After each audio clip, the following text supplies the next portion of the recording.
Thank you all so much for being here. It is an honor to be talking today. The patching process can be arduous and have a lot of ups and downs, and I am so excited to explain what that process was like for me today. We are going to be covering the patching experience and then some practical tips, but before that, I'm going to go into a little bit about my story. So I began leaking when I was 14 years old, but I didn't get a diagnosis until I was 26. And my provider and I had me do 4 fibrin glue patches over the course of 1 year. The first one was successful at sealing me for 2.5 months. The second one had ambiguous results. It might have helped a little bit for a couple weeks, but then it seemed to fail. The third one failed immediately, and the fourth one was successful at sealing me for 11 months, and about a month ago, I began leaking again. So in the patching experience, I'm going to be talking more about what it was like to have my first round of patches and my fourth round of patches. In that first round of patches, I'm going to describe kind of the narrative experience of patching, and I'm also going to talk about what it was like to have a little bit of a harder recovery, and then I'm going to go into the fourth patch, which I had a much more successful recovery. So the first patch, this is me on the day of the patch. I was very excited because after 12 years of symptoms, the idea of having relief was amazing. And getting to the procedure, I expected everything to be so challenging and big because there was so much travel involved. You have to fast beforehand. You have to only have clear fluids. And all of this preparation just led to me having the impression that this was going to be like an hour or 3-hour procedure. It was about 15 minutes. It was very short. And I remember asking my provider, "Oh, are we all done?" And he was like, "Yeah, that's it." And I was pretty shocked because for me, when they had me back, they were asking me a lot of questions prior to the procedure, and they rolled me in on that gurney that you see there. And then they placed me on my stomach and they injected the needle into my spine. But each time I only felt very slight pinches due to the local anesthesia and the sedation that they had. So for me, it was almost painless and light pinches, but I do want to emphasize that there's a very wide range of experiences here. For some people, it can be quite a painful experience because there are a lot of nerves in that area. So then directly after the patch, they flipped me over so I was on my back, and then they rolled me back into a recovery room, and they had me stay flat for about an hour, and I could not even get up to go to the bathroom, so please go to the bathroom prior to your patch. Pro tip.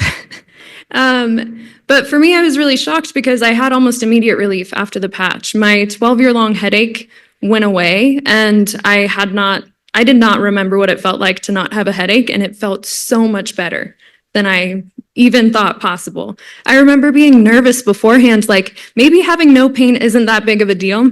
Once I felt that relief, I was like, oh, this is better than anything I ever dreamed of. Some people, even with a successful patch, don't have that immediate relief and kind of that miraculous moment that I did. For some people, it can take 4 to 6 weeks. Especially if you have blood versus fibrin glue. My understanding is that blood patches can take a little bit longer. And then the following days after the patch. So after the patch, after that hour flat, I was transported. They took me on a wheelchair to the car. I had to get in the car very carefully, not to move my spine in any way. And then my physician recommended that I do 3 days flat after the patch. Which is what I did. And for me, the post-patch back pain was pretty mild overall compared to CSF leak pain. And I was able to just manage it with Tylenol. I didn't have to take any of the harder medications that were prescribed for me. But for others, again, this also can be very different and very intense. What did surprise me with its intensity was rebound intracranial hypertension. For me, this was some of the worst pain of my life, and I was not able to lie down after. This began about the 3rd day. And so with that, on that 3rd day, I had to sleep sitting up, and I requested medication from my physician, but we didn't request it quite fast enough. So when I was falling asleep that night, I was waking up my caretaker, who is my mom, screaming in pain. So for me, this was a very intense initial experience, and it took my provider and I time to figure out what the right medication was for me, so that way we could really manage this rebound intracranial hypertension. But I also want to emphasize not everyone even gets RAH as a condition post-patch. It seems like I was more predisposed to it since I was leaking for so long, and fibrin glue patches put you at higher risk of RAH than blood patches. At least that's what my physician has told me. And then I had a much more successful recovery after my 4th patch, where I was sealed for 11 months. Over that time, I had a lot of symptom changes. So here are some of the symptoms that I had changed before and after. My constant headache became just a daily headache that was managed well with Rebound high pressure medication, and it was very different. I had no neck pain. I did not know that necks don't hurt when you touch them. That was amazing to learn. And then also my foggy headedness and my energy levels increased a lot. For me, that took about 6 months post-patch in that recovery process though. So it did take some time.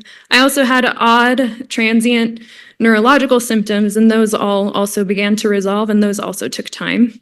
And then I had weird issues that people didn't connect to my CSF leak and were not sure if are connected, but they also resolved, and many of them are quite severe, like GI issues, idiopathic allergy issues that have been diagnosed as mast cell activation syndrome, having a lowered immune system, and then my POTS symptoms almost fully resolved. I haven't been to the ER in a medical crisis since my very first patch in 2022, and from 2017 to 2022, I went to the ER at least once every 10 months, having some kind of significant medical crisis. So that's been very awesome. And then also after 8 months sealed, I was able to go hiking for 6 miles. I was able to be outside long enough to get sunburned, which when I was bedridden, I could not do. So that was exciting. I was able to dance with friends. And I was also able to spend time upright with my nephews, so I didn't only have to make games where I was lying down and telling them to run around me, but they did love those games. I could do just about anything by 8 months sealed, which is something I never thought I'd be able to do again. Now I'm going to transition into practical tips of different factors that helped me have a more successful patch from my 1st to my 4th. There are 2 factors here that were out of my control, which is 1, subsequent patching appears to have a greater effect of helping people remain sealed longer. And then 2, I was able to be sealed longer, which helped my RH symptoms slowly improve. But first, in the practical tips, I want to talk about my doctor's recommendations. He recommended 3 days flat post-patch and no bending, lifting, twisting for stretching for 6 weeks, and avoiding increasing intra-abdominal pressure as well for those 6 weeks. So what I did as preparation months before my patch is I practiced no bending, lifting, and twisting and the other restrictions that he had for those 6 weeks prior. So that way it became my default way of moving prior to my patch. So that way I wasn't accidentally bending down to pick something up or accidentally twisting my spine as I rolled over in bed. I changed the way that I exercised as well. So that way I was doing gentle movement distally from my spine. So that way I wasn't accidentally encouraging a leak of any kind. And then I also made my home more accessible and more conducive to these movement limitations. So my pantry, I had everything on a level shelf instead of having it too high or too low where I might twist my spine to reach different items.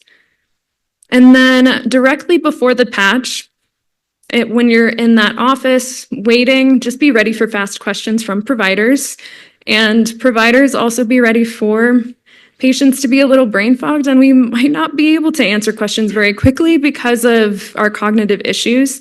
Something that might be helpful if you have a patient that's really overwhelmed is turning off the lights if you are able.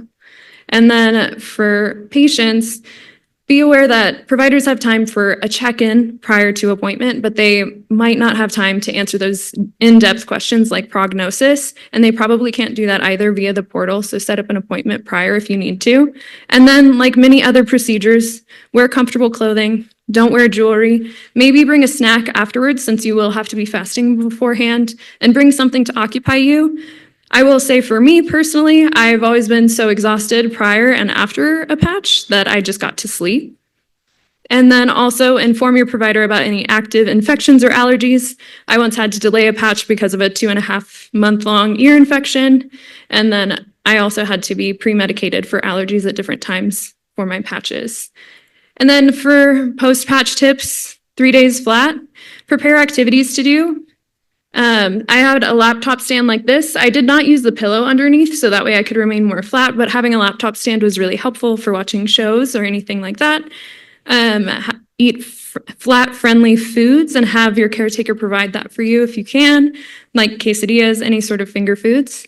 And then have a lot of pillows for your body to make sure your joints are nice and comfortable, so that way you can avoid twisting. And then Tylenol or some painkiller strategy for that post-patch back pain. For me, Tylenol was sufficient, but for many people, they could require more. And then ice packs can also be helpful.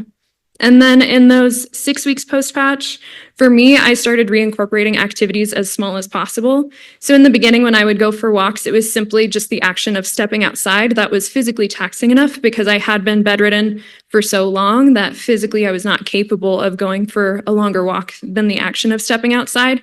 And also neurologically, I just did not feel capable of more because the lights were too bright and the sounds were too loud.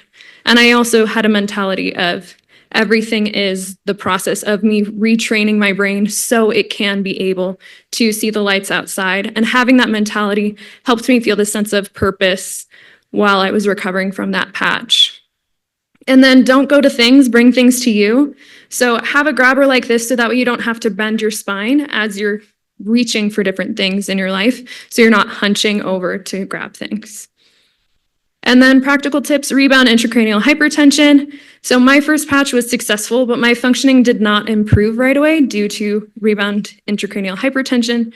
I actually had to take off work for about 2-3 months for that first patch, but things that helped me so that I only had to be off for a couple weeks for my fourth one was first experimenting with different medication under my doctor's guidance. We eventually found our way to extended release Diamox, and that was the winner for me.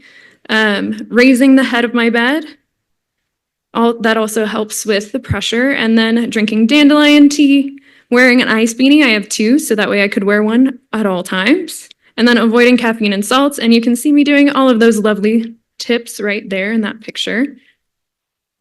And for me, I had to look for the improvements post-patch month by month and not day by day. This varies from person to person. Some people are going to experience results a lot faster and feel a lot better sooner. But for me, each month I saw slight improvements, but I didn't see any improvements day by day for those first 6 months. So my journey is continuing. My provider and I believe I began leaking again about a month ago at the beginning of October, and we plan for me to have another patch. Being sealed was awesome. It was better than anything I dared hope for since I was 14, and I have a very good chance of having a successful patch again. But even if I never get sealed again, and I only got to be sealed for those 11 months were still so much more than I ever dreamed. Having moments without pain is everything that I've dreamt of for 14 years. So it's been amazing, and thank you all for the work that you do. And thank you.